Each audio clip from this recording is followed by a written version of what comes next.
Hey, welcome to the Razzle Dazzle Show, a podcast where we talk about our favorite video games and all things pop culture with an emphasis on our favorites. I'm your host, Jared, and our guest today is Garry Chalk.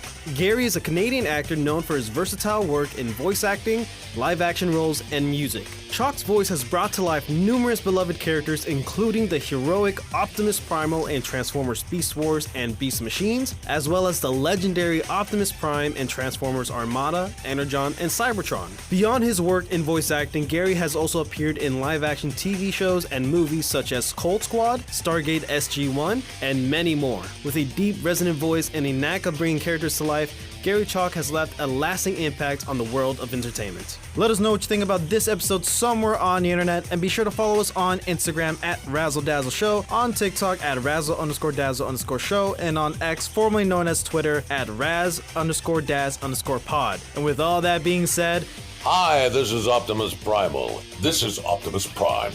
It's Razzle Dazzle time. Transform and roll out. hello Garry, thank you so much for coming on the show. How are you? I'm fine, thank you. I'm just, as I said, sitting up here in my man cave, looking out at the raging rainstorm outside, and I'm snug as a bug in a rug in here, so I'm having fun. Lovely. A quick Kickstarter question I would love to ask you is, if you had the opportunity to go on a fire truck ride or tour a gorilla exhibit at your local zoo, which one would you rather do? I would love to tour the gorilla exhibit. Yeah? Because I've been on fire trucks and they're fun, and I've been in on ambulance ride-alongs and police ride-alongs and they're fun, but I've never been on a tour with the gorillas. Interesting. And I think I would love to do that. Okay. Yeah. So let's start off, and let me ask you, where did you grow up and how would you describe the musical background of your childhood? Let me see. Well, I was born in the UK, as you know, and I lived there until I was about 5. Yeah, I was 5, just past 5, and I went to school there for my first year of school. Was in Southampton in England, and it was quite something when my dad was recruited by the lumber industry in Canada because he was a rigger pipe fitter. And he was very good at that. And they were building pulp mills in BC. And so he worked on the pulp mills. Then he worked in the copper mines. And so he decided, we're going to emigrate to Canada. And that was in 1957. And so we emigrated. We were on a plane full of Hungarian refugees because it was the same time as the Hungarian Revolution. And some of those people I actually met later on as an adult at a pool hall where I used to play pool all the time, and they're all Hungarians, and they were all came over at the same time. So then when I came to Canada, it was a bit of an eye-opener. There was a lot of things I'd never seen before, mountains being one of them, and instant breakfast cereals like Sugar Pops and Cheerios and things. I'd never seen anything like that in my life. Right. Because back then, when I was in England, we're still lots of not rationing, but you know, we didn't have a lot of money, and things were expensive, and they decided that my family decided they were going to move to Canada, and we did. We spent well, my dad went first, and he came to Canada to start working to set up a household. And then my mom and us, my mom, my 2 sisters, and my brother came over together on a plane. I believe it was a Constellation. And we got delayed, so we stayed at the Royal York Hotel for one night, which is very posh. And I was quite amazed because there was an abundance of food in the buffet in the morning that I had never seen before, I had never tasted. And I thought I'll just gorge till I'm sick, but I didn't.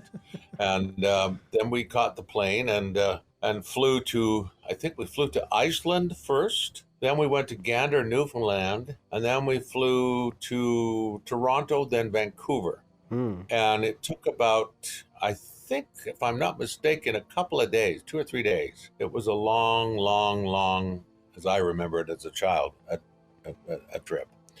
And I'm not going to go through the whole childhood thing, but you know, I went through childhood. One of the good things is I was a singer and sang in a choir and I actually did my first television appearance on Ron Mourier's dance party or kids party on Saturday afternoon, singing Cool. Christmas carols in choir. So that was something. I think I was about 10 or something.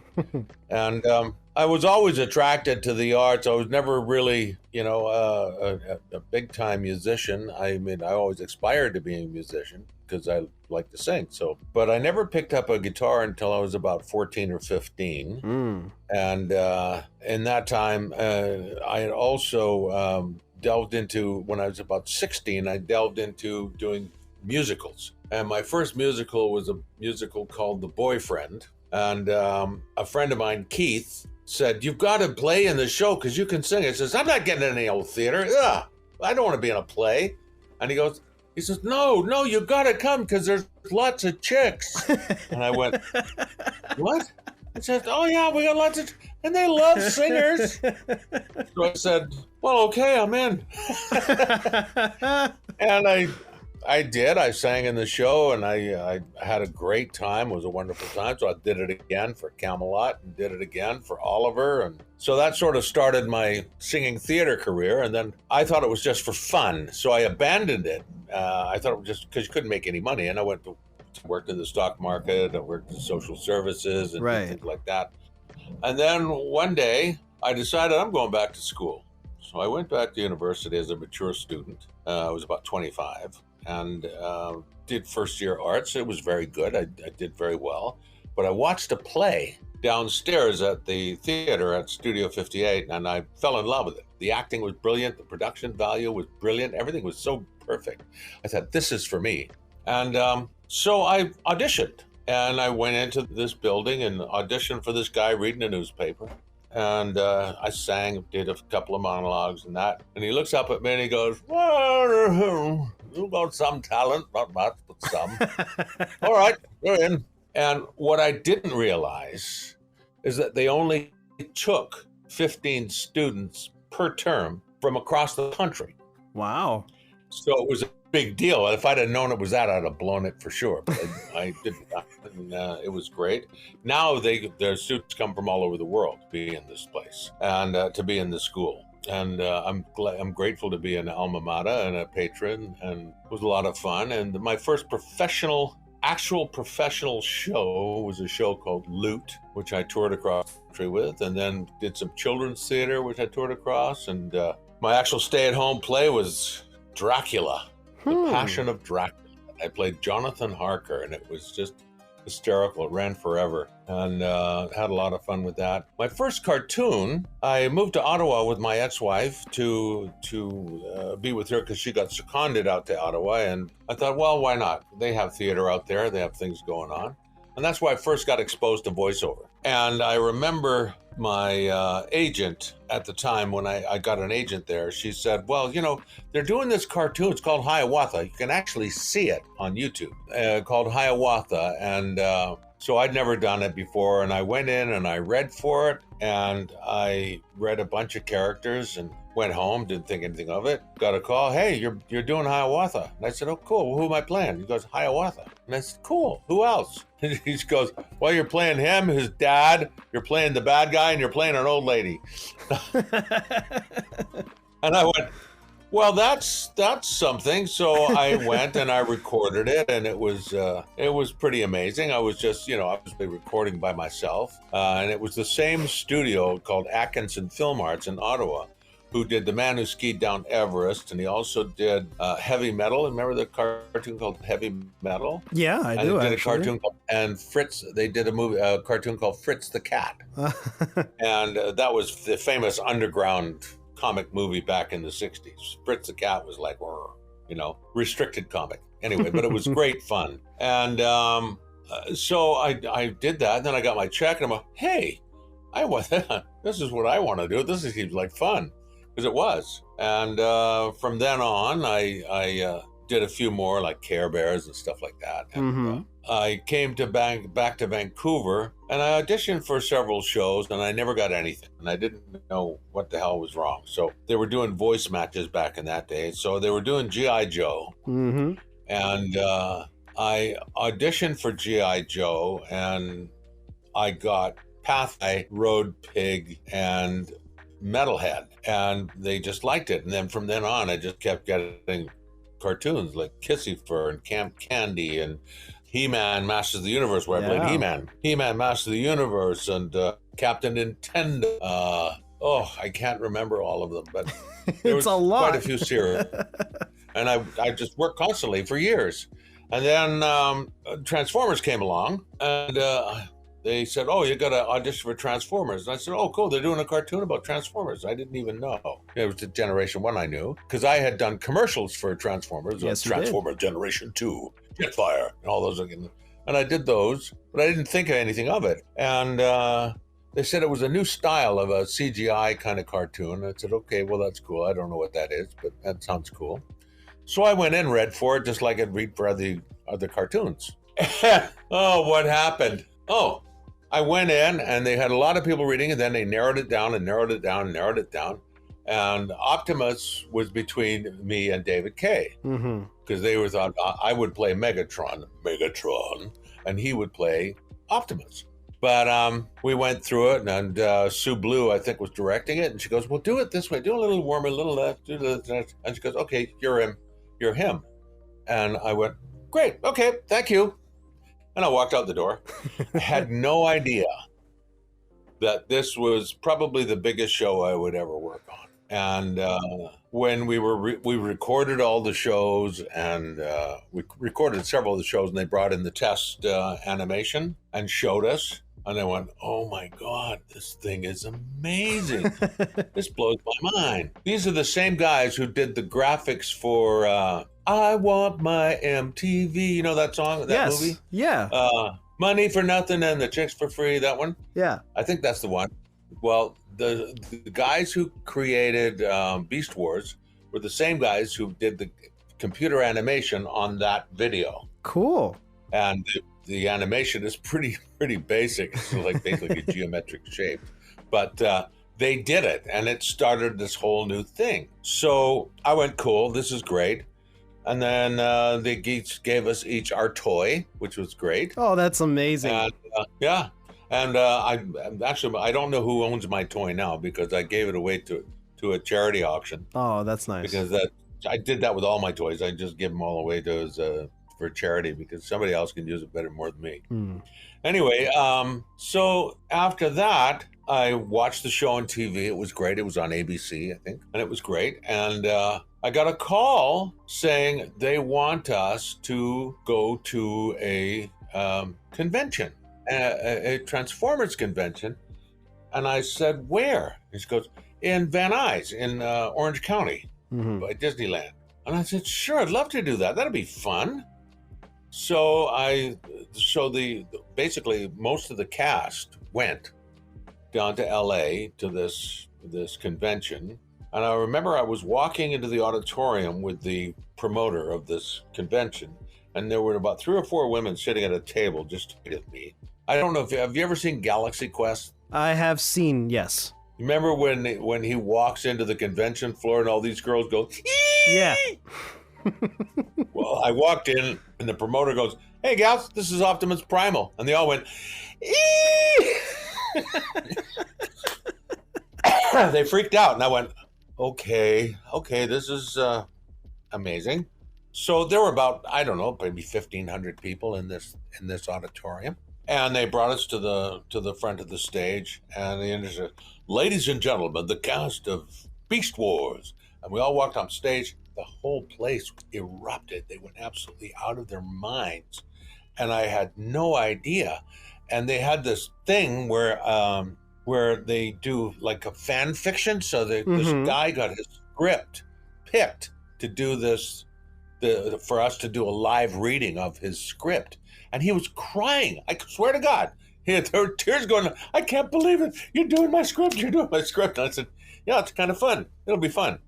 And then I went, okay, this is a lot bigger than I thought. Yeah. And I thought, now I have to live up to this. So, well, it wasn't too hard, because that's Primal's just like me, basically. Yep. And since that time, I've done hundreds of episodes of cartoons, lots of conventions around the world, and do cameos, as I was saying, and these different different events for different things, and above all, lots of cartoons. And I haven't retired yet. I'm supposed to be retired, but I'm not retired yet. And I did my last cartoon series was a thing called Monster Loving Maniacs. Mhm. It airs in Scandinavia and England, I think, UK. But it's a pretty funny show. I quite like it. Yeah. And I've been getting some comments back from that saying the people over there, they just love the show. So that's the important thing. And basically, that's my animation world. Right. Now, in the film world, that's a whole other kettle of fish.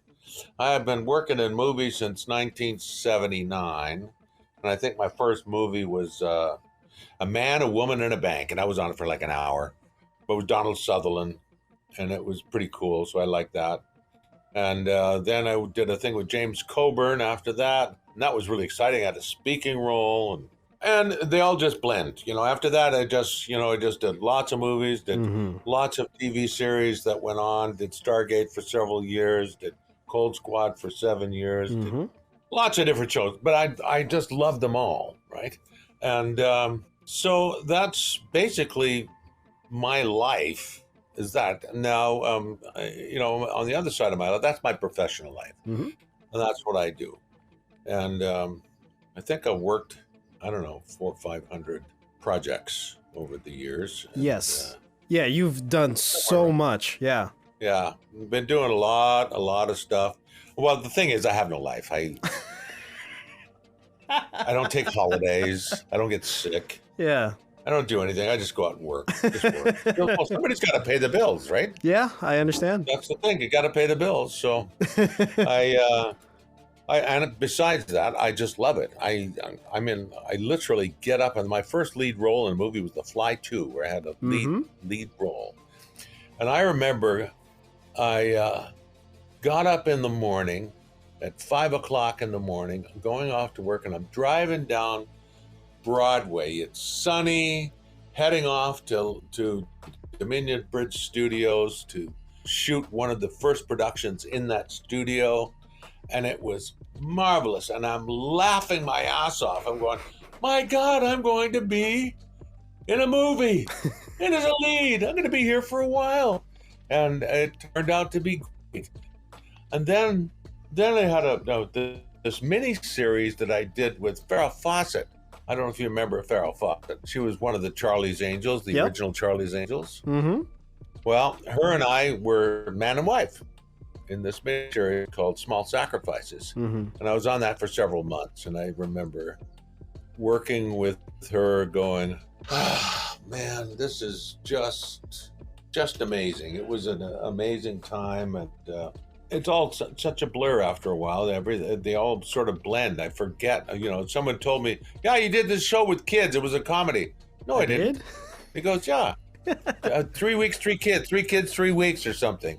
And I said, "I didn't do that movie. I swear to God, I didn't do it." He says, "You're in it, man." And I had to watch it, and I went, "Shit, I was in that. Yes, I was in that movie. I remember that now." Yeah, but I could not, for the life of me, remember this movie. Yeah. And I've gotten to work with some really amazing actors and amazing directors, and had some just incredible times. So I'm saying, if I could retire now, they'll probably retire me now, but if I retire now, I will say I've had a blessed life and a blessed career. It's just been a wonderful time. I'm sure it's been real prime. I'm sure it's been What's prime. That? Oh, yeah, it's very prime. Well, that is just prime. To prep for this episode, I have done my fair share of research on you and your life. I've watched plenty of interviews with you that you've done in the past, and I thank you for sharing that on this show. And it's you have done such incredible work over the years. And not to get too much ahead, but did you know that you have voiced Prime/Primal in more episodes than any other actor in Transformers? Yes. Yes, I do. That is insane, and that's amazing. But just to bring it back just a little bit, you're a musician. You were showing me your studio earlier, so I want to dive into that a little bit, and I want to ask what kind of music was being played growing up in your household. You said you didn't pick up the guitar till you were 14, 16. Yeah, were there any other 14 instruments years in the old. house? No, we had no music in our house. Oh, okay. We had nothing. My mom liked to sing. My dad, no. Nobody else had any musical interest, but I love music. And my uncle gave me a guitar. It was called a Raven electric guitar, and it was okay. I didn't even know how to tune it, but my brother sat on it and broke it, so Oh no. it was no good. It was no good to anyone anyway. So I don't know if I can share the information. A long time I was put in a group home in 1966 because I came from a weird broken family and blah blah blah blah blah blah. Mhm. Right. So I couldn't bear to be there anymore, and they said, "Okay, you can stay here, or else you can go to juvenile." And I went, "But I've done nothing wrong." And they said, "Well, we don't know where else to put you." And so they put me with this priest in a house in Richmond named Father John, who's passed away now, John Patrick. And there were, I think, the most were 12 boys in that house.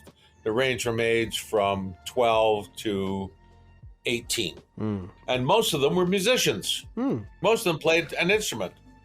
And I wanted to, how teenagers are. They always want to fit in. So I wanted to be a musician too, but I'm a left-hander. Me too. And it's not easy. oh yeah, well, they're all right-handed. Yeah, I consider myself a musician too. I play just 2 woodwinds and a bass. It's not easy being a lefty in the music world. No, because they don't make many left-hand instruments, or not good quality ones anyway. Yeah. So I basically took this. I just took this left-handed Fender, and I just strung the strings like a right-handed, which I played upside down. Interesting. Yeah. But the reason why was because when I was in this house, they had right-handed guitars, but no left-handed guitars, and I never knew there was such a thing as a left-handed guitar. I thought everybody just played what they felt comfortable. And by the time I learned there was a left-handed guitar, which is about 3 years later, too late. I've learned how to play this thing this way, Right. and I've been playing that way for 50 years. So I can, not to brag, but I can play better than most right-handed guitar players. Well, who are not, like stand-up professionals. Like, Eric Gales, who also plays upside down and backwards, is an incredible session guitar player in the States. You can find his videos on YouTube. And there was a black woman who played upside down, and Albert King played upside down. And there are a few players that played upside down who are wonderful players. And I just love to play. And I tried to play a left-handed guitar. I just couldn't do it. And so I did that. But then I was in a band. I was in a blues band. And then I went and did a musical review out in Alberta. I did a thing called Pump Boys and Dinettes, which was a gospel country kind of musical review, and it went really, really well. I just loved it.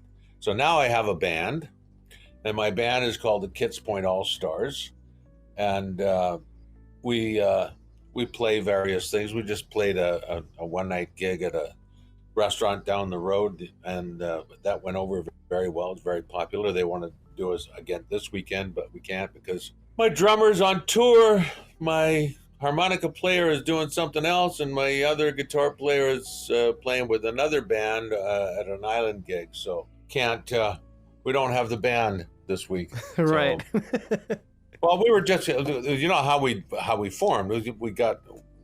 We just messed around. We had an open mic on Tuesday nights down at this little place, and we just, get together and just play some tunes. We never rehearsed or anything. We just play what we knew. And this young couple came up to us and said, "We want you to play at our wedding." And I said, well, that's very nice, but we're not really a band. And he says, yeah, I know, but you play the music, the exact music that we like. And I said, well, I'll tell you what. Why don't I ask the guys? And he goes, name your price. So I gave him a price that was pretty high. Not like stupid high, but high. Right. And he went, done. And I went, what? Done. Okay, cool. I'll get to the boys right now. And so I called out the guys and I said, look, we got a wedding gig coming up in May. It's now December. But they're willing to pay us this much for 2 sets. And he goes, how much? This much. We're in. Okay, we're in. So we all said, okay, now we've got the gig. Now we have to commit to the gig. So we learned about 50 songs, and I wrote a song for the for the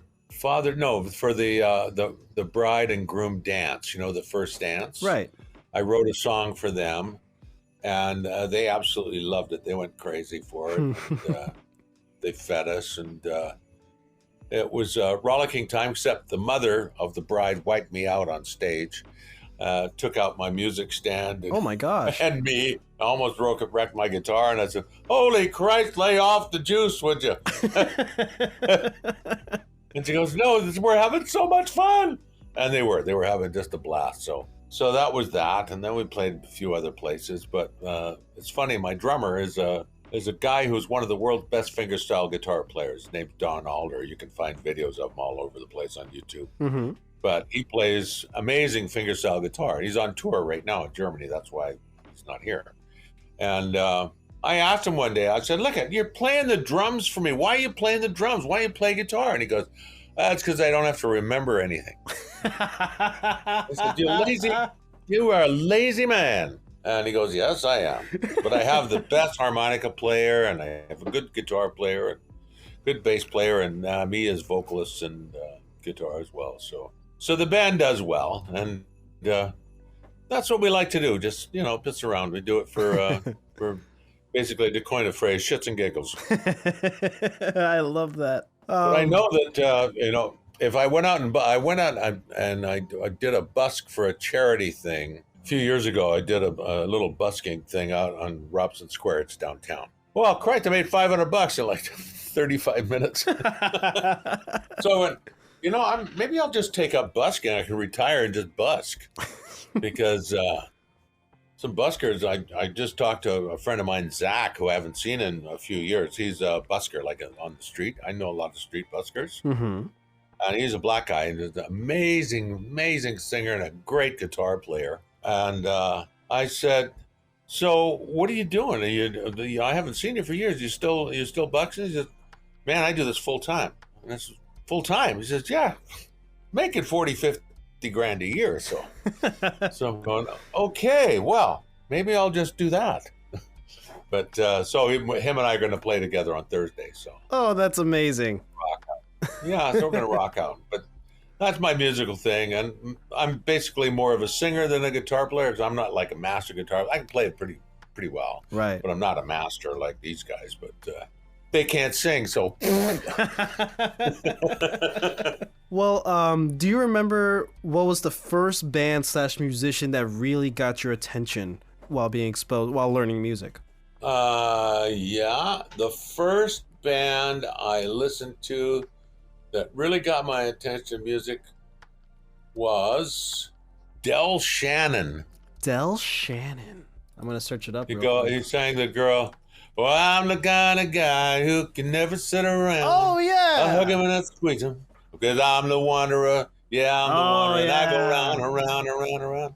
That got me. The chubby checker and all those, the twist and everything. I just loved that. Understood. And, yeah, and then I got into, now this will make you laugh. When I was 14, I got totally turned on to weird music by Frank Zappa. Okay. And the Mothers of Invention. Have you ever heard this band? Frank Zappa. I have not heard about this. Oh my God. He was the most amazing musician. When you listen to all the weirdness in his shows, especially on Lumpy Gravy, or We're Only in It for the Money, or Weasels Rip My Flesh. Joe's Garage is an amazing album if you listen to Joe's Garage. Okay. But when you listen to those, every single sound that you hear is notated by Frank Zappa. He's a musical genius. Huh. He was just incredible. And the band, I've seen the band live twice. Once at the Carisdale Arena back in 1967 or 68, and the other at the Coliseum, and that was in 1971, I think. And he had Ian Underwood and Roy Estrada, all these, Ray Manzarek, all these people who were playing. I think it was Ray No, that was the Doors. I saw him too. But yeah, I saw the Doors at the Agrodome. Cool. Which was pretty. That was an incredible night. I bet. Man. You know, I thought he was the shit. You know, Jim Morrison was just my God, amazing. Yeah. So and that got me turned on to it, and so I started learning how to play guitar, and then I got listening to the blues, listening to Lightning Hopkins and Paul Butterfield and Mississippi Fred McDowell. And I'm listening to these guys, and I'm going, this is the music I love, and I've been playing the blues for years now, and to me it's just like the best music. It just for whatever reason it just resonates with me. So yeah, that's what inspired me to play more, and then I've been playing. My big inspirations are people like the Cream. Who else is there? John Mayall, Jimmy Page. Loved all those, and the modern ones I love. Lyle Lovett, love Jacob Collier, blows my mind. He's just so good. And the other one is Snarky Puppy. You've never heard of him, have you? No, I have not. Snarky Puppy. Look it up, and the song is "I Like It Here." I think it's called. Oh my God, Lingus, we like it music, here. Yeah, if you ever listen to that piece, okay, now here's a little insider on that trivia. The drummer had to replace a drummer who had some issues and couldn't get to Belgium for the next day. So they were without a drummer. So they called this guy, Terrell, in Toronto and said, can you come and play drums with the band? And he said, okay. So they sent him the tracks and sent him the charts, and he learned the drum part on the plane flying to Belgium, and then they got into the studio and he just played. And I'll tell you what, the guy's gifted, but if you listen to it, We Like It Here, Lingus, oh my God, it'll just blow you away. I definitely will. Absolutely. If you have any musical ear or any knowledge of music, it's just incredible. Yeah. And also the keyboard player, oh God, it's gone right out of my mind. I can't remember. But the keyboard player plays the greatest jazz solo ever. And he's another one of these natural born wonders, but he's just an incredible, the whole band is just incredible. And it all takes place in the studio and everybody's on headphones. So it's quiet. Yeah. But there's that. And Jacob Collier, I don't know if you've heard of him. The name sounds familiar, but it doesn't ring a bell. Jacob Collier does a song called All Night Long. Oh, I got it. Yeah. Oh, yeah. Mm-hmm. He is, I can't stand it. He's so good. He's only a kid, you know? Yeah, he's 29. He's a musical genius. It's absolutely, Quincy Jones and who else goes to see him? Quincy Jones goes to watch him, to learn from him. And not Hammond, comes right, it's right at the tip of my tongue. It'll come to me. But Quincy Jones for sure. And the guy who wrote All Night Long. Yeah. He's on the video. Quincy's on the video. They're all on there. But that arrangement is just it blows my mind. Do you mean Lionel Richie? Yeah, Lionel Richie. That's who it is. Cool. That's amazing. That's so Yeah, awesome. And Lionel just loves the arrangement. All my friends, the time all night long. No, it's pretty good. Anyway, Yeah. To continue, do you remember the first physical music you've owned that was yours? the first physical music, Like CD, like tape, the first. Oh yeah, the vinyl? first record I had two of them, and the first record I had was a record called Rag Mop, Rag Mop. and it was on a '78, and it goes. It was the theme song, sort of a running gag song in Beanie and Cecil. And he goes, I say R, A, R-A-G, R-A-G-G, R-A-G-G, M-O-P-P, rag mop, pop, pop, pop, pop, pop, pop, rag mop, rag mop. That was the first one. The second record I owned was Rock Around the Clock by Bill Haley and the Comets. Mm-hmm.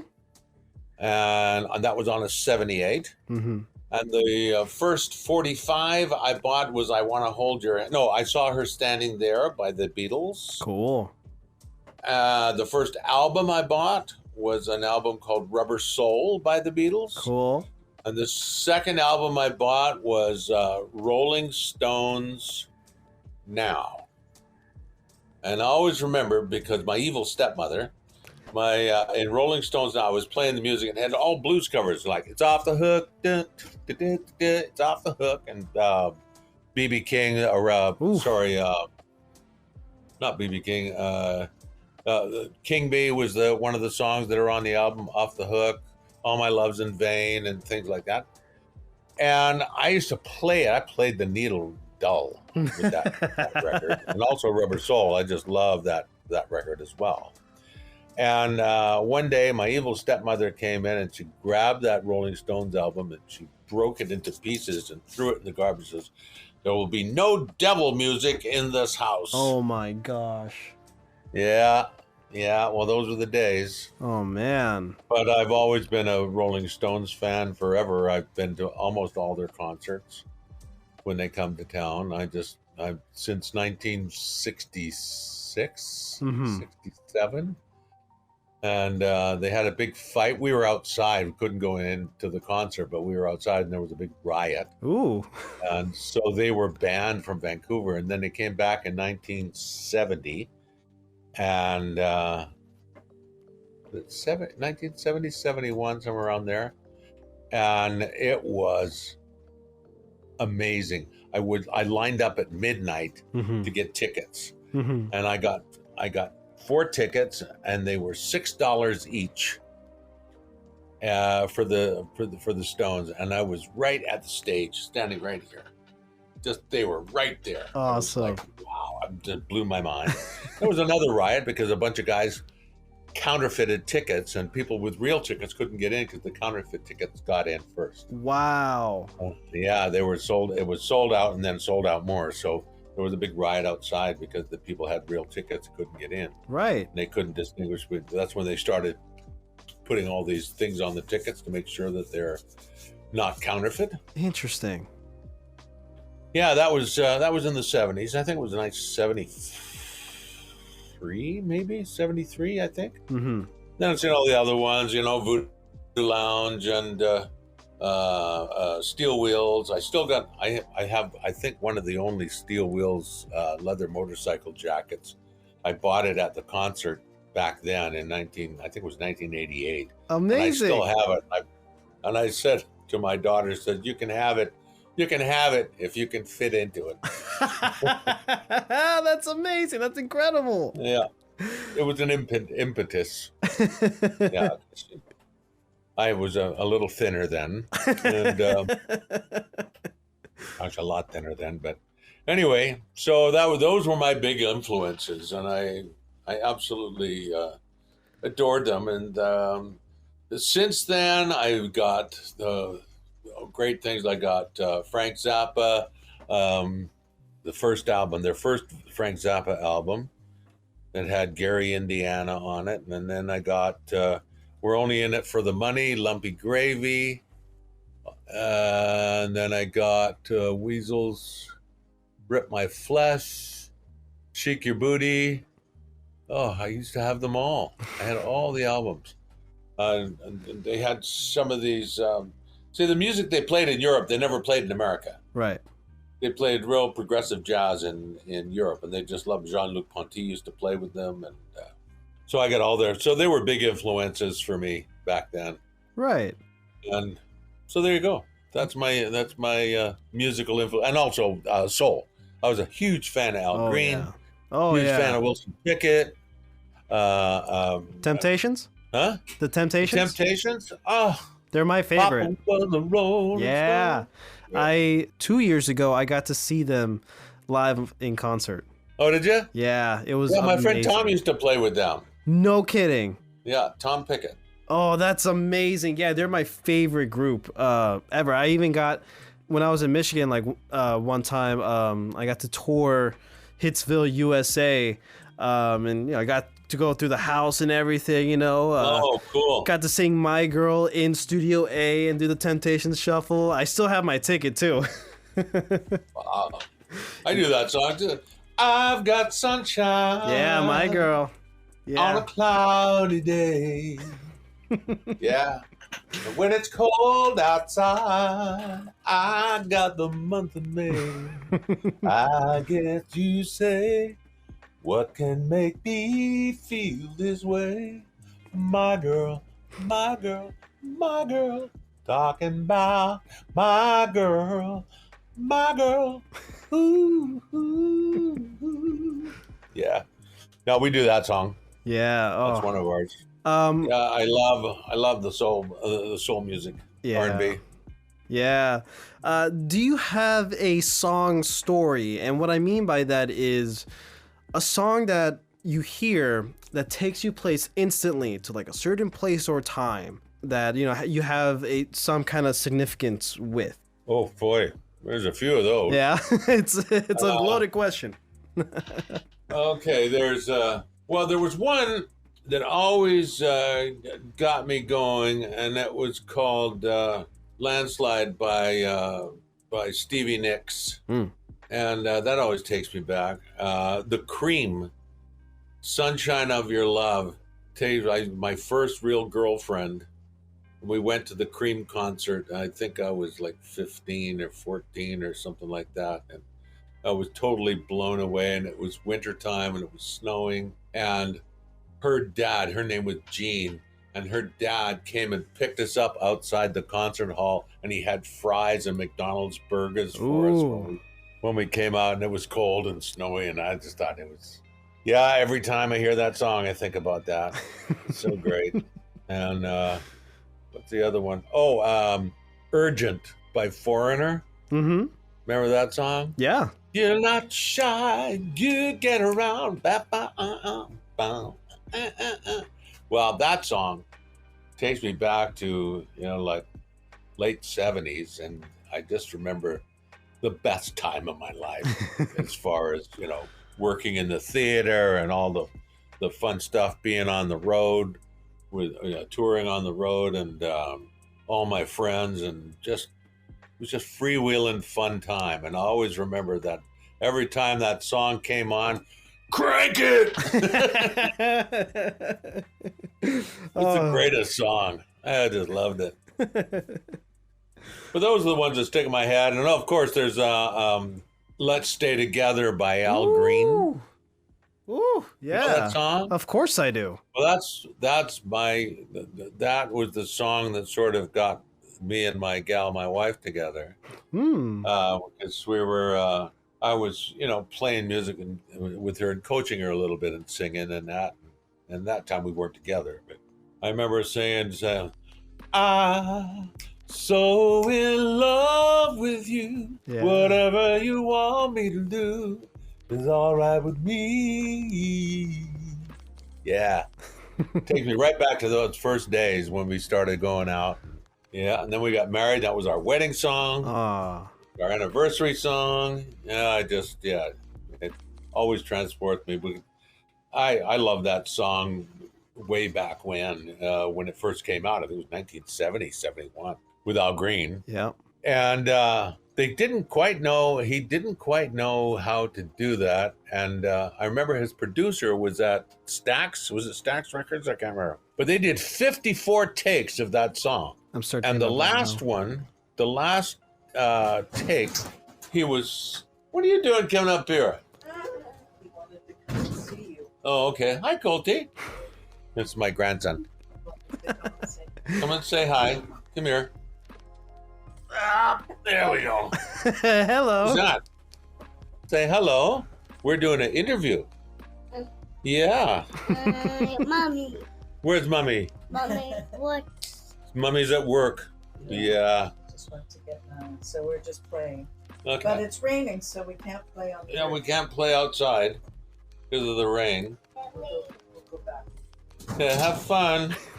Watch this. It's all wet there. Yeah, you know this. Say bye. Say bye. To Bye-bye. Bye. They don't call me Grandpa. They call me Gigi. Oh, that's adorable. I call my grandma from my mom's side Yaya. Yaya? Yeah. It calls me. They call me. Well, they used to call me Grandpa G, Yeah. and then they just shortened it to Gigi. That's adorable. That's kind of cute. Yeah. But yeah, that song, I remember 54 takes, I think it was. And at the end of that, Green was so tired, he just started to play it softer and gentler. Because I will be in love with you, whatever. And his producer went, "That's the one." And he played this nice and quiet because he was, he'd pull it out, like soul, right? Yeah. But it made perfect sense the way he played that song and the way he arranged it. And well, I like all Al Green. I Can't Get Next to You, Babe. I Can't Get Next to You. Ooh. Killer song. Yeah. And That's Still in Temptations. Love is another one. Oh my God, Yeah. I remember them all.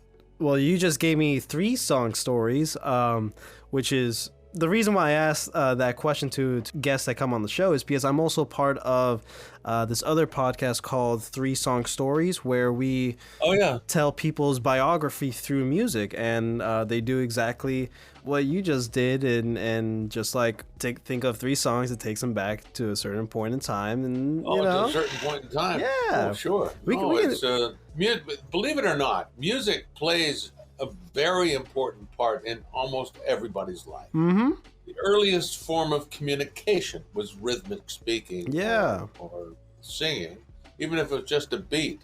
Because I read this book called Memory and Music, and here's an experiment for you. I'm going to name a title of a well-known song.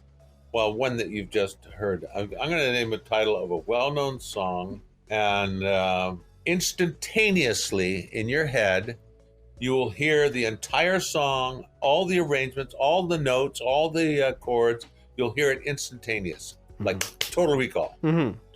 So if I go to you, Mary Had a Little Lamb. Yep. Mary had a little lamb. You can hear it. Little lamb. You can hear it immediately. Yeah. Now, if I say, what was page 34 of that book you read yesterday? But it doesn't matter what song. I could say, let's say it was a good arm song. Papa Was a Rolling Stone. Yeah. Bam. You got it, right? Yep. All and you 12 can hear minutes. the whole thing. Huh? All 12 minutes. Yes, you can hear the whole thing, not just snippet, but the whole thing. You can hear it in your head because a large portion of your brain is dedicated to music and rhythm.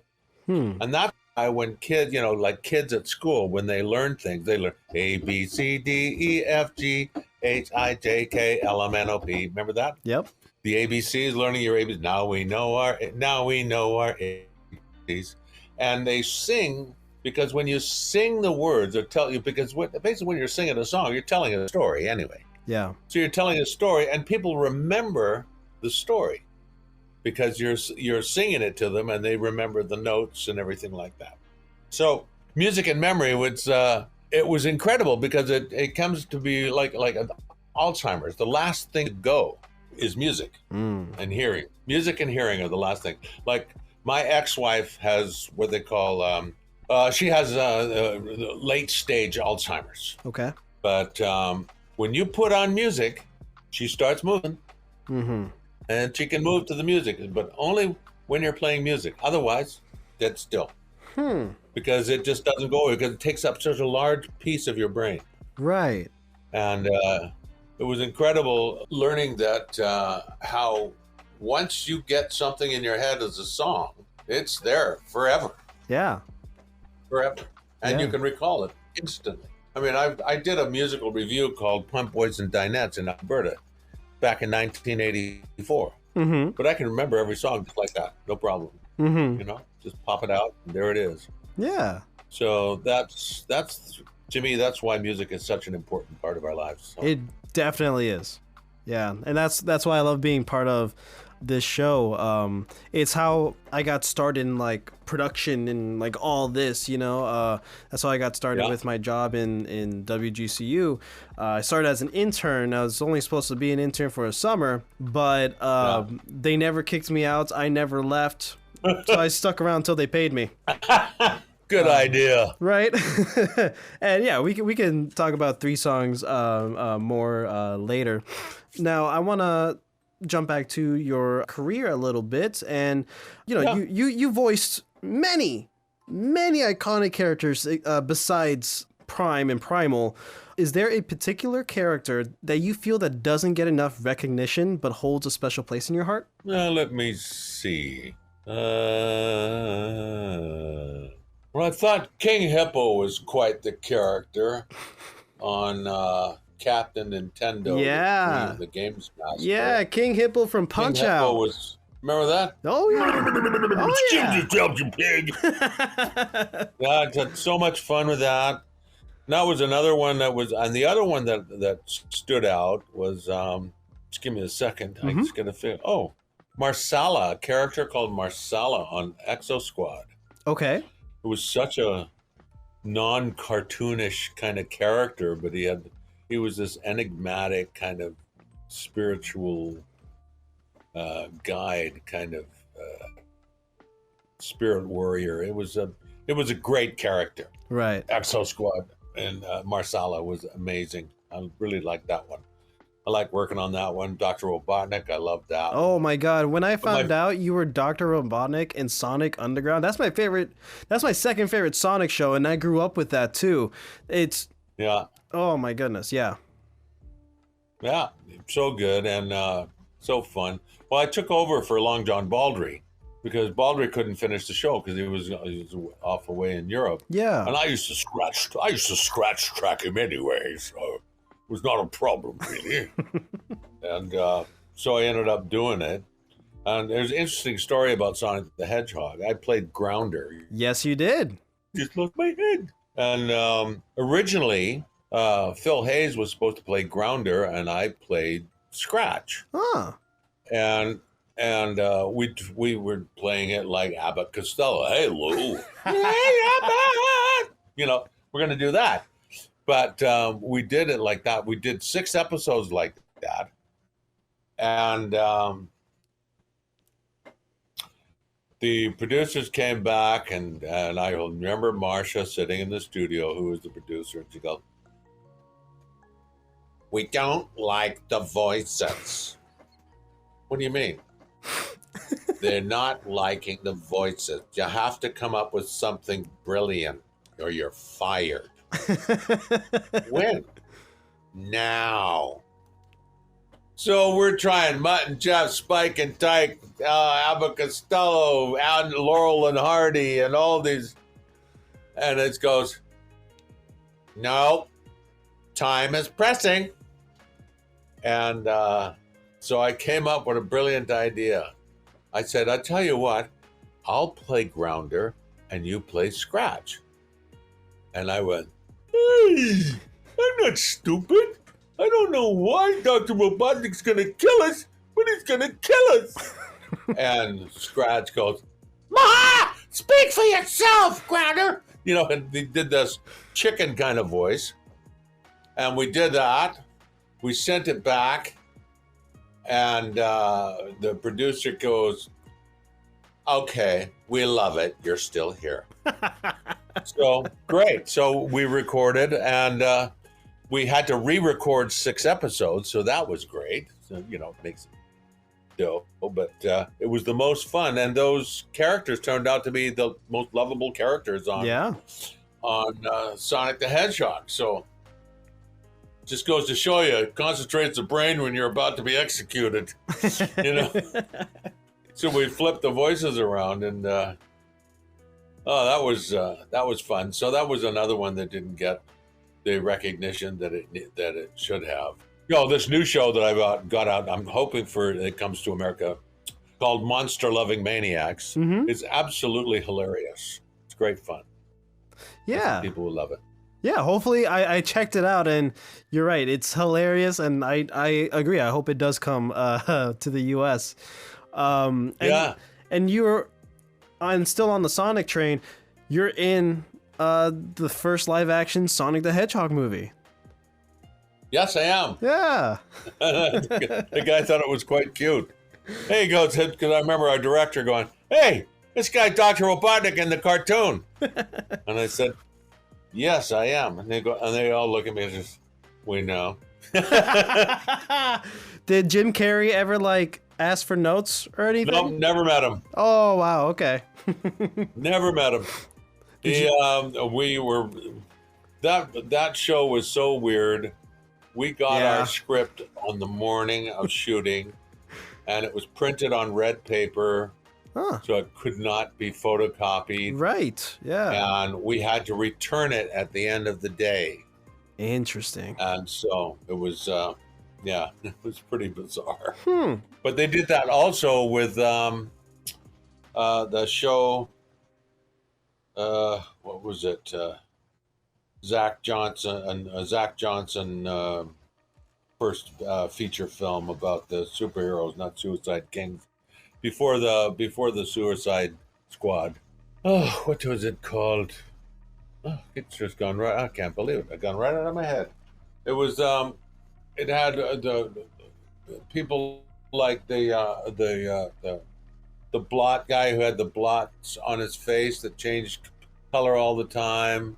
And Hawkman and Justice League? The superhero. Which one? No, not Justice League. Oh, it was called Action Man. No, I did Action too. No, Zach Johnson. He did that. Watchmen. Watchmen, right? Oh my God. The Watchmen. Yeah, you were in Watchmen. I forgot about that. That was another show where they gave us a script and then you had to sign for it and then give it back. It had to be signed back in. Yeah. Couldn't walk out with it. And I said, well, what's the point of that? I'll memorize the lines. I can tell them. But I wouldn't. Not that I would do that. But, it was, it's just been so many different wild-ass shows. Yeah. I remember I did this movie called Predator, the remake of Predator. Yeah, I'm glad you brought that up. I think it's interesting. With the new one? Yeah, in 2018. Was it 2018?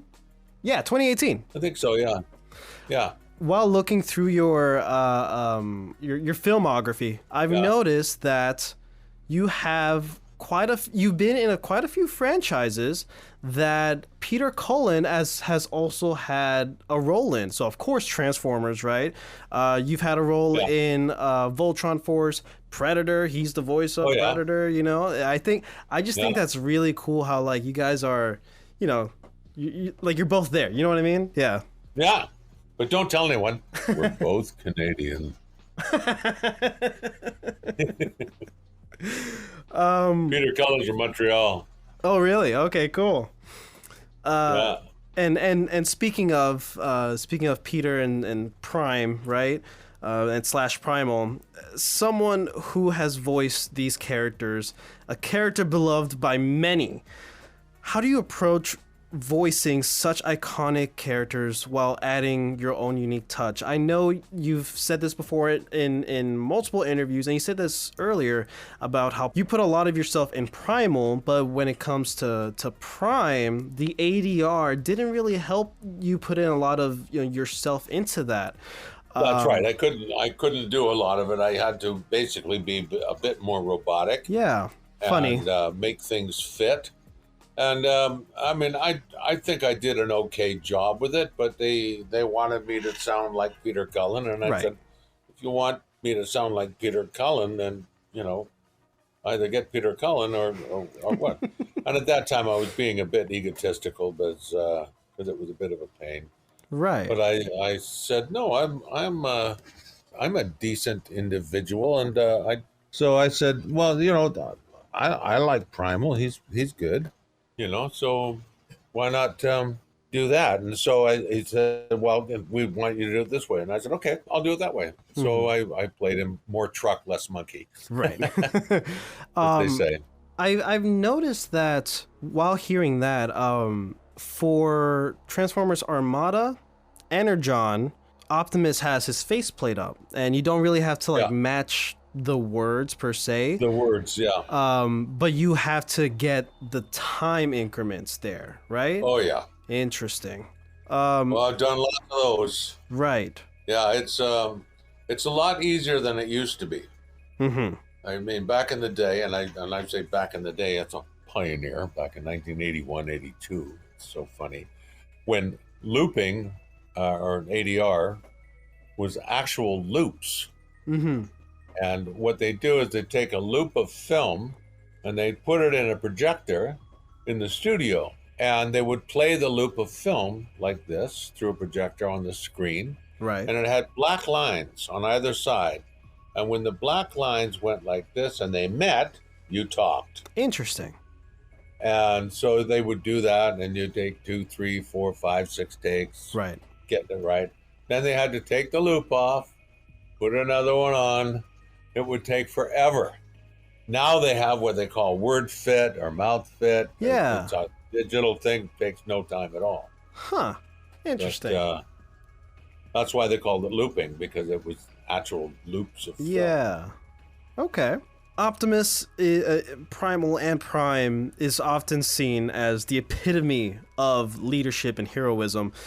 How do you think your portrayal of the characters has contributed to his enduring image? Well, I think that with Optimus Primal in particular, it was like basically with some of the characters like Rat Trap and Cheetor, and that just like herding cats, because I'm a long-suffering dad trying to keep these kids in line, and Rhinox is the uncle who goes, oh, it's going to be fine. Yeah. And I'm going, I don't know what to do about them, but, well, darn it, we're going to take care of it if it kills us. So that's what I saw. And you always lead by example and lead by making good choices, merciful choices, and fair choices. And that's what I think we always did. We always tried to be fair and merciful. That's why with Scott McNeil's character as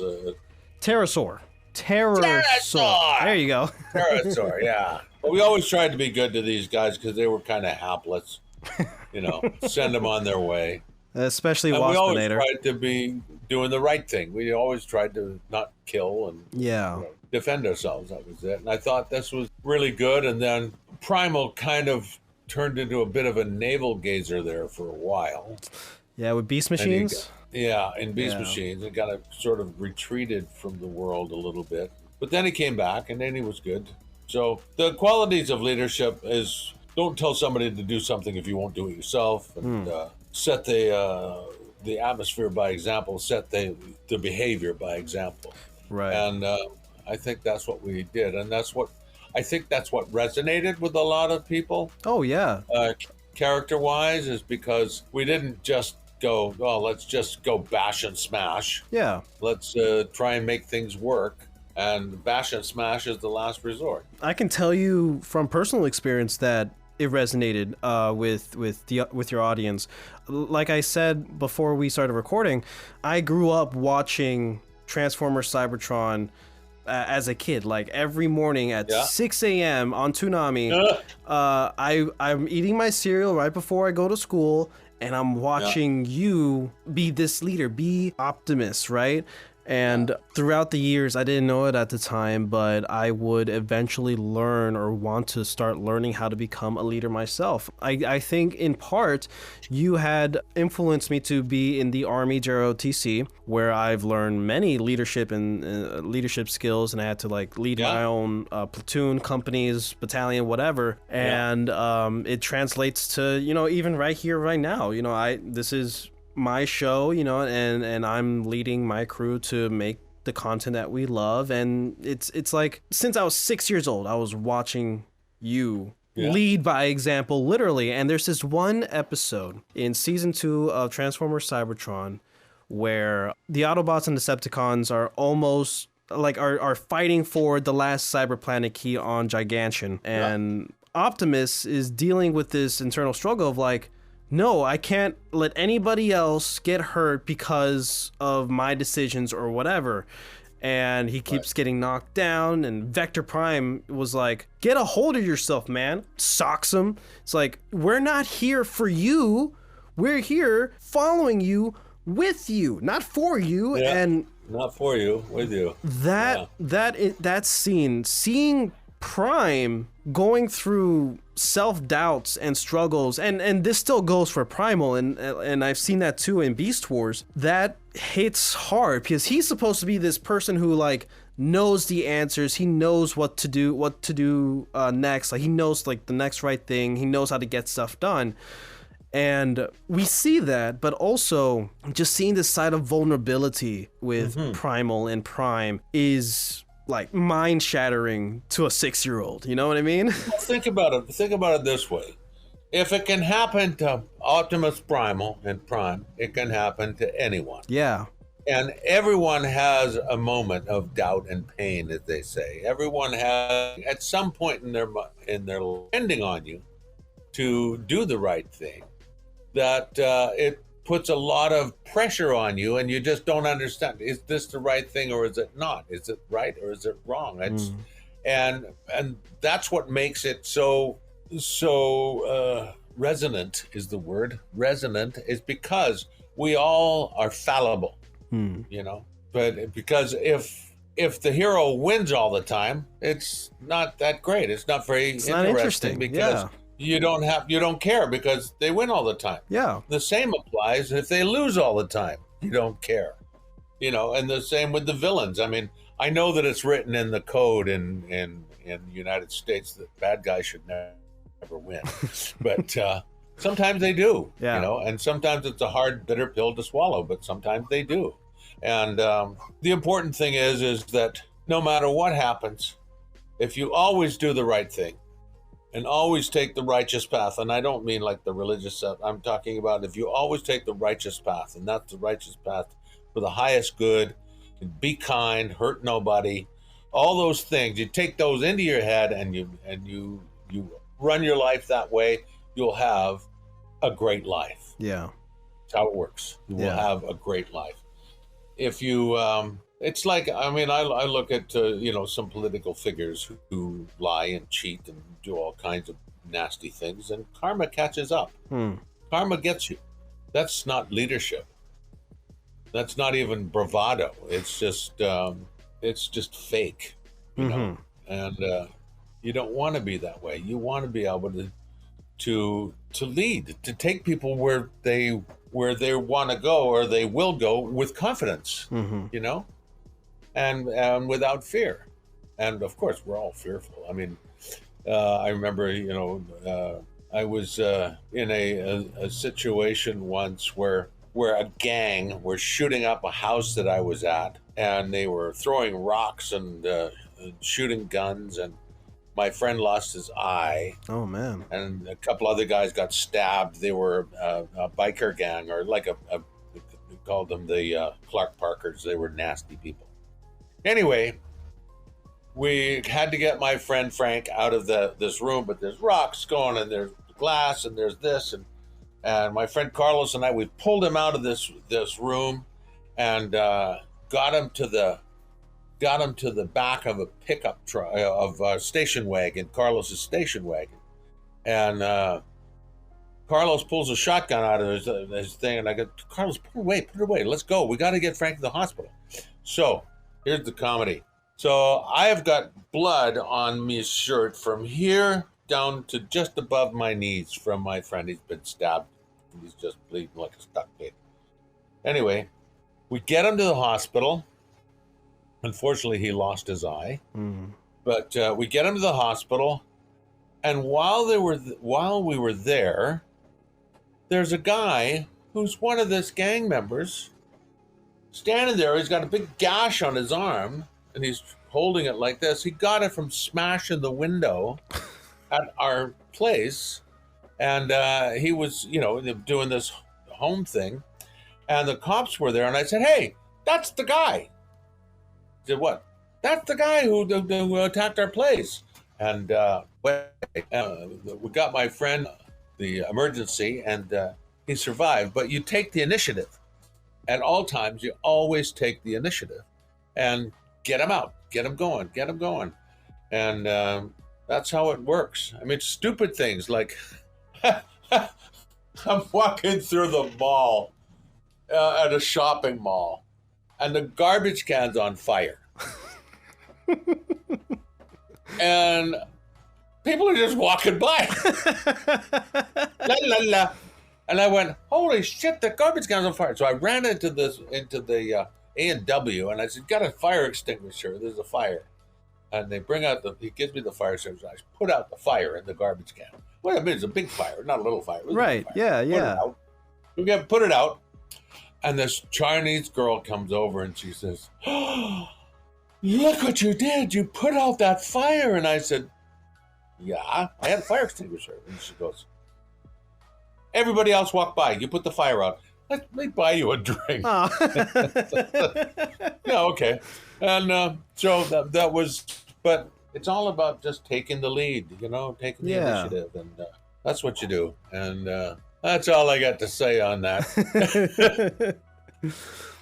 Well, to continue, the Transformers franchise, of course, has had a significant impact on pop culture. With the series celebrating 40 years this year, how do you feel about the lasting legacy of the series and your contribution to it as a voice actor, as Optimus? Well, to be quite honest, I had no idea what it was going to do and how it was going to be. I had carried on, and then as years go by, I find that, well, basically what we did as with Beast Wars and Beast Machines is we revived the franchise in America because it was pretty quiet for many years. So you had the toys, but that's it. And then it was revived, and all of a sudden now it's a big issue, and people are buying the toys. They're watching the cartoons again, and the CGI was something new and innovative, and they were just glued to it. So all the like Transformers, Honor, the Unicron trilogy and all that, they all came together, and all of a sudden now Transformers is around all over the world. And then with the advent of the movies, as soon as the movies came, then Peter Cullen's back in there, and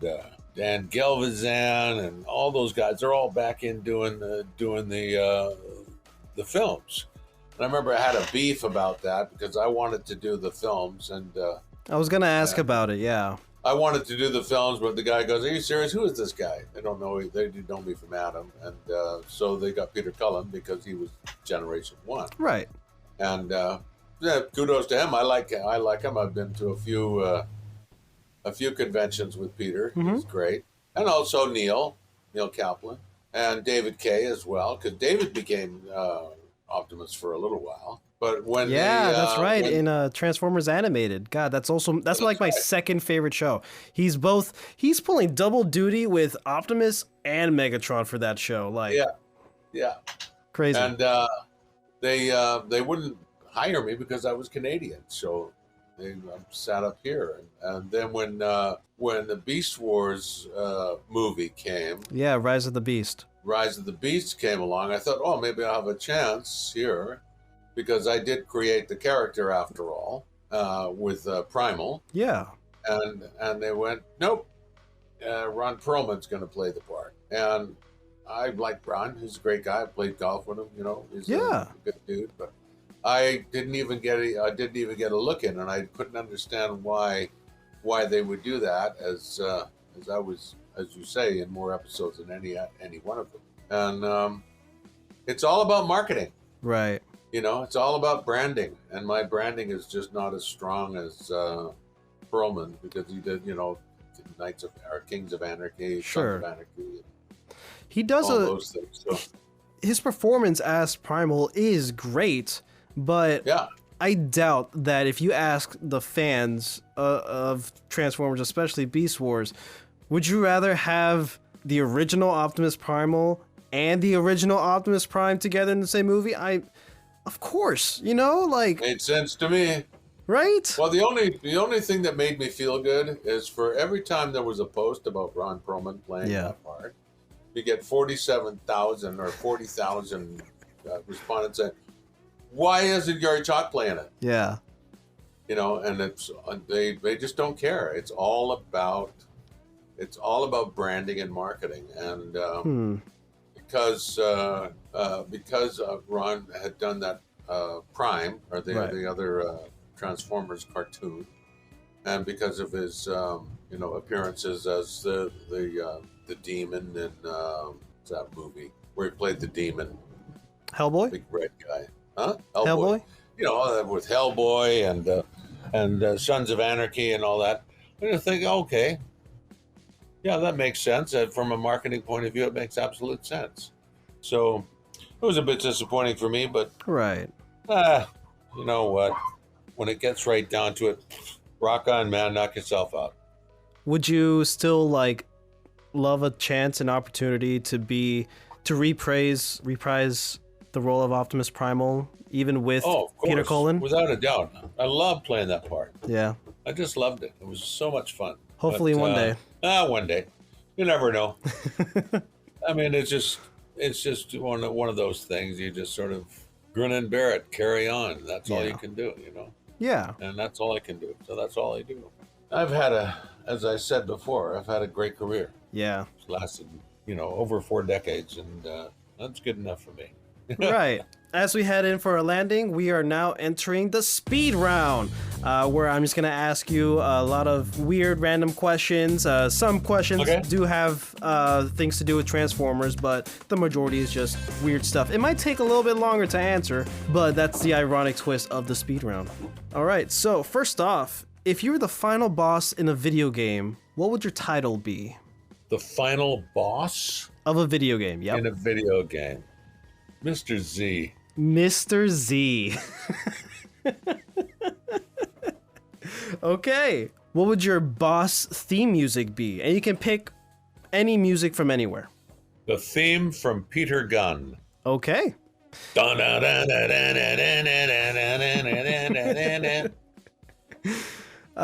you were a superhero, what would your name be?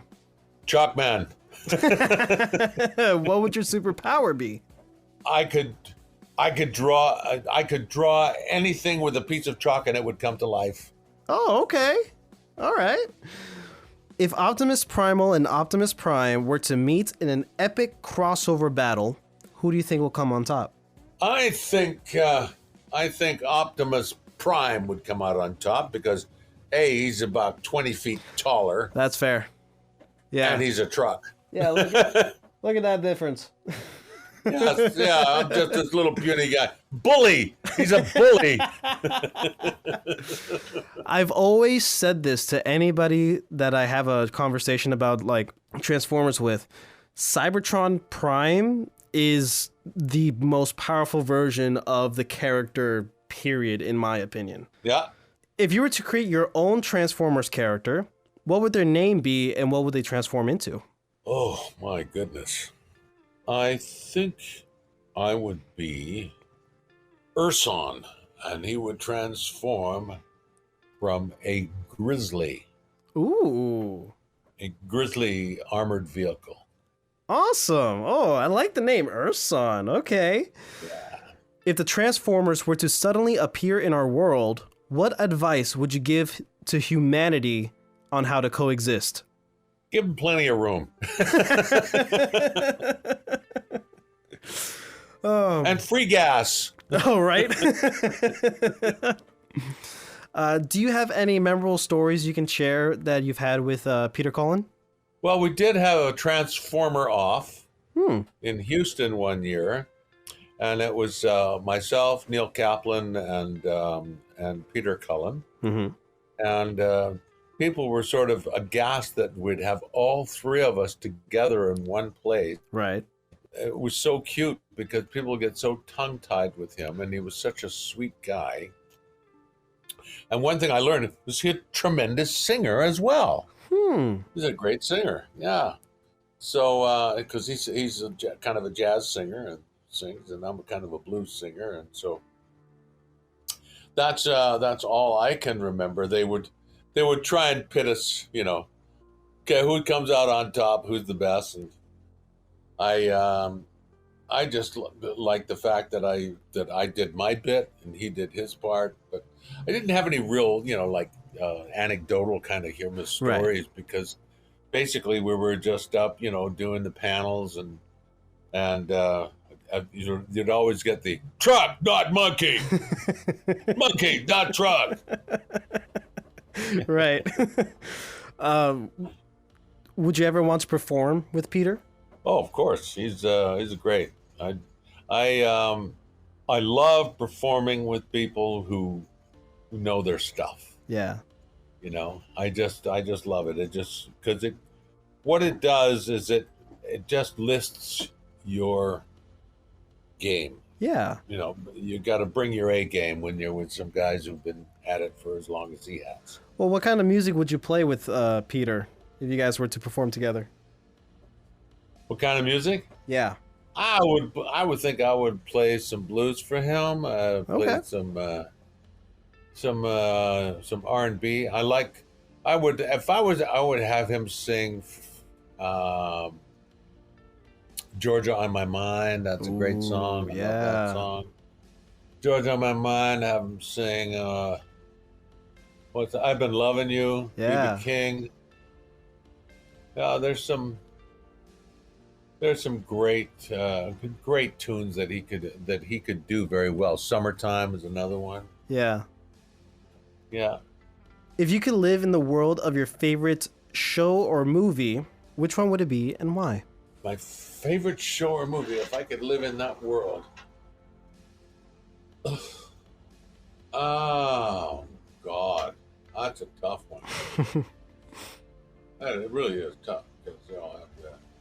But I think if one of the worlds I'd like to live in is it's the old English countryside, the Vicar of Dibley. Okay. I love that show, and I love that whole village, because that's where I was brought up, in a little village, in a village, and it was great fun. Yeah, that's the world I'd like. Which character from your childhood favorite show or movie would you most like to have as a friend in real life? Well, let me see. Well, there's two. I love Quick Draw McGraw. Ooh, oh yeah, okay. And I loved Huckleberry Hound. Yeah. Remember him? Hi there. How you doing? Nice to see you. I'm a singing buddy boy. Hey, Bubba Louie. What is? I thought he was a great stand-up guy. Yeah. Yeah. No, I liked him a lot. Also, you know who I really liked when I was a kid, who I thought would be a great pal, is Robert Montgomery. Okay. The Hound, or the Ghost of the Canterbury Ghost. He played in the Canterbury Ghost. He played in a lot of movies back in the 50s and 60s. Mm-hmm. He was great. I just liked him. Okay. Good pal. I actually met Robert Mitchum. Really? Had a drink with him many years ago, because his granddaughter was my friend's daughter. Mm-hmm. So his daughter-in-law was a friend of mine, and her name was Alexand Mitchum, and well, she passed away several years ago, as well as her mom passed away as well. So, but I just loved him. I thought he was the greatest guy to hang with, because he was so down to earth and so straightforward. He didn't mess around. Mm-hmm. They give me the words and I say them. That's amazing. Yeah. If your current favorite show or movie were to be adapted into a musical, What genre of music would you envision for it? If my favorite show was made into a musical, what genre would it be? Oh, ha, ha, ha, ha. That would be, oh my God. Well, I do have a favorite show, but it's a Korean show. It's called The Good Detective. Okay. And the music in it would be, the genre would be Broadway tunes, you know. There's no business like show, business like no business I know. But it was such a great film. Or failing that, K-pop. Right. Okay. If you could attend, I don't know why. I've just fallen in love with Korean TV shows. It's good. There's nothing wrong with that. There's a lot of, what's it called? Suspense, kinda. It's like a telenovela. You know, if you ever watched them. What's it called? Telenovela. It's Spanish for, like, you know, soap operas. Yeah. Yeah, I'm Hispanic. I grew up in Miami, but my parents are from Honduras and Cuba. And growing up, my grandparents would watch telenovelas all the time, and I've seen a few. You, je m'accuse, I saw you. No, it's not true. Get away. Exactly. Oh, you got me. Mi madre se muerto. Exactly. Kills me. Oh, These things kill me. yeah. I worked with some Mexican film stars, big stars from Mexico. We did this show called Overboard. Okay. I'm just trying to find it and see who these guys are. They were so funny. With Anna Faris, Eugenio Derbez. Mm-hmm. Anna Faris, Eugenio Derbez, and that was him right there. And he was an absolute riot. We had a lot of fun. And it was all the stars, so the big stars of the show were from some soap opera stars, big dramatic, but lots of comedy. Yeah. Comedy for days. A lot of fun. Oh, I'm going to tell you, there was an interesting story. Yeah. I'm in Yucatan, Mm-hmm. and I'm on holiday, and I went to see about the tours to the pyramid and the ruins at Koba Mm-hmm. and Shalha around there, and I go to the counter, and the girl who's organizing the tours, she's looking at me and she goes, "Hola, ¿qué pasa, amigo?" She starts going, and I'm going, I'm sorry, I know español. He goes, "Oh yes, you speak perfect Spanish." And I said, "What are you talking about?" "I see you on TV all the time. Your Spanish is perfect." And I said, "Well, that's because it's a Spanish guy dubbing my voice." And she goes, "But he sounds just like you." And I said, "Yes." And I found out that there's a guy in Mexico who dubs all of my shows. Huh. He does every show that I'm in, he dubs it. Have you ever met him? Sounds just like, nope, never have. But she said, you know, the guy, he sounds just the same. And I said, she goes, "I watch you on all these shows. You sound so good. How do you do that?" Spanish Optimus Primal. Interesting. Yes. Oh, I've seen Optimus Prime in German. Uh-huh. So Megatron. And I've seen it in Thai. And I've seen it in Spanish. And I've seen it. Nope, that's it. Just those. And I've seen shows that I've done, you know, like live action shows in Thai, which is hilarious. Yeah. And because my voice doesn't sound nowhere near like that. Right. And then I've done shows where, like in Stargate, where I spoke Russian. Mm-hmm. And I have had Russians come up to me and start rattling off in Russian. I said, "I'm sorry, I don't speak Russian." That wasn't me. She goes, No. you speak good Russian. I've heard you speak. And I said, yes, I learned it for the show. But you sound Georgian. You're a Georgian Russian. Yeah, from Georgia, from the state of Georgia, Russian. Uh-huh. Or the country of Georgia. And I remember my teacher was teaching me the language. He goes, ooh, you sound just like Stalin. That's hilarious. You know, «Ви свободны, подождите меня разверю. Пошли, товарищ». And the guys would say, no, your Russian's pretty good. You got a pretty good accent. And I said, yeah, well, I had a pretty good teacher. And he now is he's a director for Mosfilm in Moscow. Cool. He lives in Russia, yeah.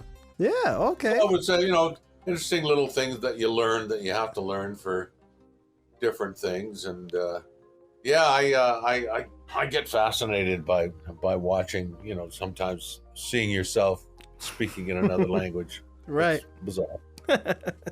Oh, that's amazing. If you could attend any fictional event, which one would it be? For example, like at the end of Star Wars Episode 6, Return of the Jedi, the Ewok celebration or whatever, you know. A fictional event. I would like to go to the to whatever that festival, the tree festival in Avatar. Oh, okay. That was pretty amazing. Yeah. And to be clear, Avatar, the blue people. Yeah, the blue Yeah, people. Okay. Remember that Yes. big thing around the tree, celebrating the death of this, or mourning the death, and that whole. It was just amazing. I thought it was amazing. Yeah. Oh, great. Yeah, I Okay, like cool. that. Yeah, I'm in. If you could have a cameo appearance in any movie or TV show, which one would it be? Yes. And what role would you play? A cameo appearance in any TV show, anyone. Any show or movie. What movie or show would it be, and what role would you play? I would love a cameo in the next Sherlock Holmes movie, and I would play the reluctant detective. I think that would be fun. I don't believe you, Holmes. I think you're full of it. Yeah. I'd love to do that. Or I'd just like to work with Robert Downey. I mean, that would be fun. Oh, right? Yeah, he's amazing. If you had to guess, what would you say is the song you've listened to the most times in your life? Song I've listened to the most times in my life, that would be Blackbird. Blackbird. I listen to Blackbird all the time. I love it. I love playing it. Okay. Yeah, it's a great song. And now Beyonce's put out a version of it. Really? Yeah, I heard it. It's pretty good. The background vocals, the arrangement's pretty good. I just, not to diss at all, but I don't think her voice is the right voice for that song. I mean, it sounds good, but it's not her genre. It's not really her genre. Mm-hmm. So I hate to be critical because she's a superstar, but she seems just she gets stronger as the song goes up. When she first starts playing, it seems a little bit tentative. Like she's, not comfortable with the song. That blackbird singing in the dead of night. Right. Take these broken wings and learn to fly. Yeah. Heard it hundreds and hundreds of times. Never get tired of it. What activities or pursuits most make you lose track of time? Playing music. Reading. Sometimes. Reading. Yeah, I lose that. But playing music and reading are the two things where I'm just like, bye-bye. I'll see you in a few hours. Yeah. Well, that's why I have this on. I have this. I don't even know if it's working anymore. Is it? No, it's not. But the piano's not working because I'm on this computer. Understood. But I play that. Well, actually, it's a MIDI device, but it's got a great piano sound on it. I play it constantly, all the time. This is my little home away from home. Yeah. Little raggedy ass right now, but that's okay. That's what, and I love playing my guitar, and that's the thing is once I start playing, I just forget about it, and you don't realize, yeah, how many hours have gone by. Yeah. But I just like it, Yeah, you get into that. You get in the zone. I do, exactly right. Mm-hmm. You know? Yeah, I was just to say, like with this thing, you want to see some upside down and backward plan.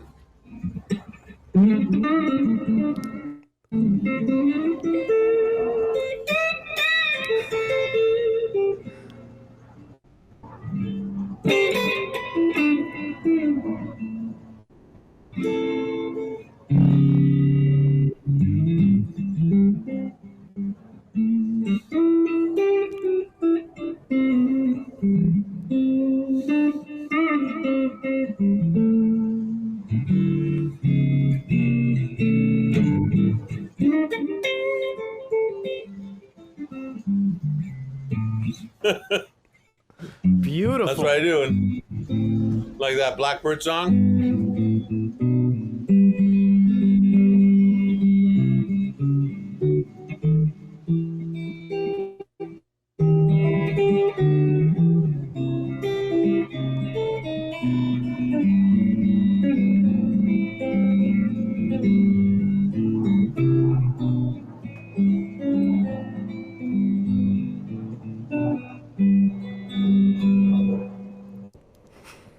Love all that stuff. Bravo! That Now was you got- beautiful.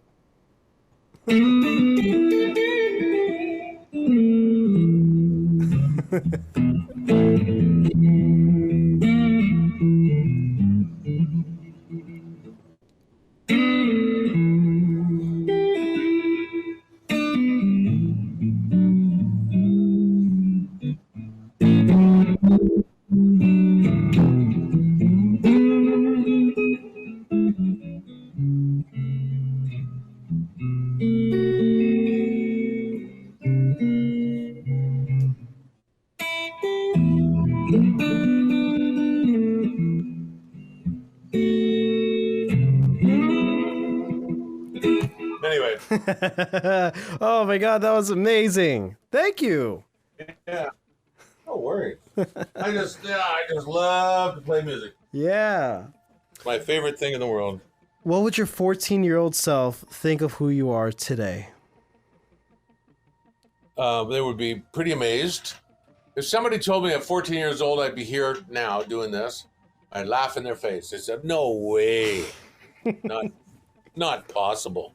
This is, but I gotta say that when I was in high school, when I graduated from high school, I wanted to be an actor and a singer from that time, and I sort of fulfilled that because I remember my English teacher back then saying, "You should be in radio," and I went, "Oh, okay, I'll do that."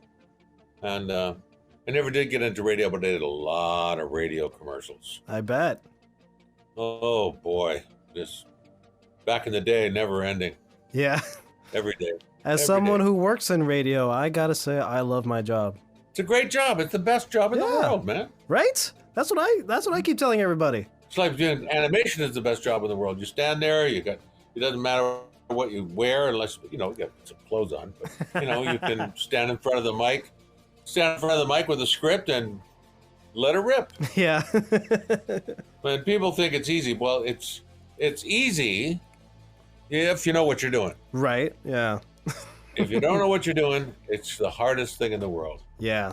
I mean, I've had some people where coached and trying to get them up to a level that's presentable, and it would take, a couple of hours to get them to come out of the shell and just, to do the thing.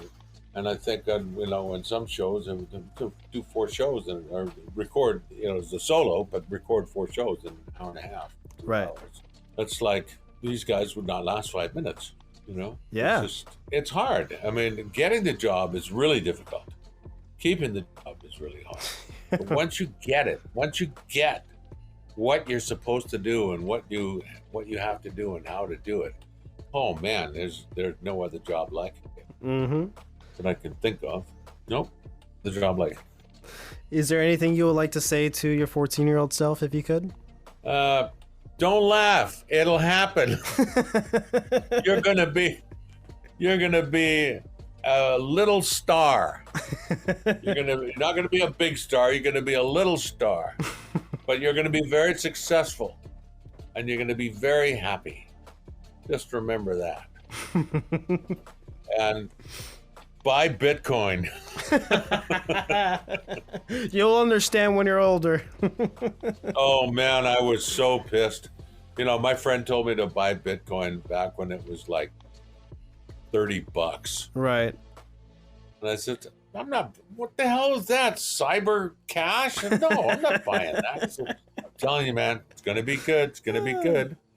And I did not buy any. And that was like, you know, $30, $60 a share. Now it's like $70,000 a share. Insane. And I'm going, Yeah. oh. Oh well, hindsight's always 20/20. Right. That's it. Now you want to reach out, so you can't get David K yet.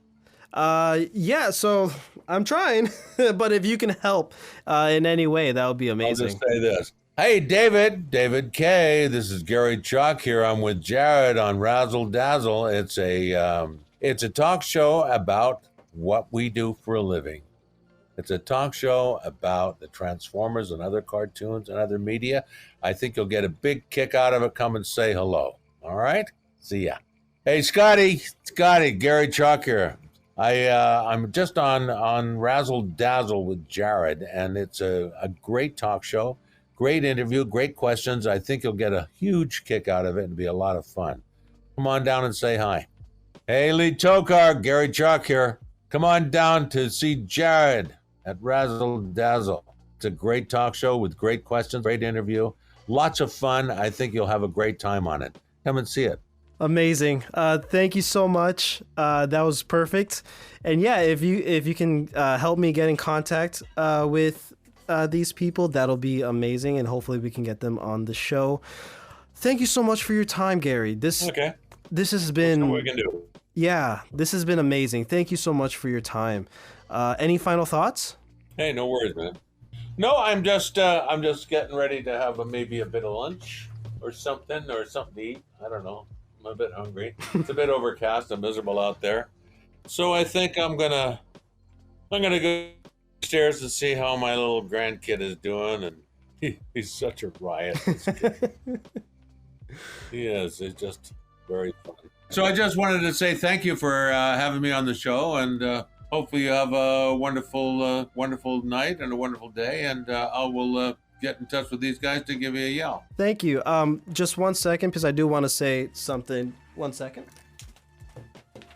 I want to say thank you, Garry, from the bottom of my heart. You are my favorite. You are my Optimus. You are my Optimus Prime, and I've grown up with you since, like 2006, ever since Transformers Cybertron came on. And, I used to collect the toys as much as I could growing up. And I've always wanted this Optimus Prime. And I never had the chance, or I guess my parents never had the money, or never even found this to get it, right? Right. So I got what I had, and I loved it. I had Landmine and Breakdown and whatever. But when I was like in late middle school, early high school, my parents were struggling with money, I think, or they wanted to sell stuff for my college fund or whatever. So they asked me to round up any Transformers that I didn't want, or I can only keep a certain amount, so pick your absolute favorites or whatever, right? And then everything else will be sold. So at the time, Transformers Animated was out, and I was loving it. David K. amazing as Optimus and all that stuff, and Megatron. So I kept the majority of all my animated toys, and all my Cybertron stuff were sold away. It wasn't until 2-3 years ago when I got this job here at WGCU. I had started getting my own adult money, that I started collecting Transformers again, and on this streaming platform, Tubi, I saw that Transformers Cybertron, or the entire Unicron, all of your work, every show you've done for Transformers is on Tubi, from Beast Wars to Cybertron. And I was like, holy shit, I'm gonna watch this. This is my childhood, right? So of course I started with Cybertron because that's like the show for me. And major nostalgia trip, right? Major trip down memory lane. I was seeing all these characters again. I'm like, oh, I used to have Scattershot. I used to have Landmine. He was my favorite as a kid. This and that. And I was like realizing, hold on, wait a minute. I never had Optimus. I've always wanted Optimus. So the first thing I did when I was rewatching it was I went online, scoured the internet to get this Optimus. Best guy. Yeah.